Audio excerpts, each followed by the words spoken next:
Değil mi? Ya da bir basıyor ha. Büyüktür lan çek.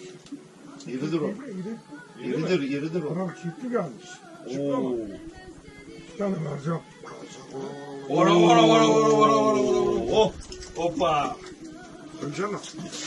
Gel ya. Bazıları sesini yükseltti de ondan şey yaptı.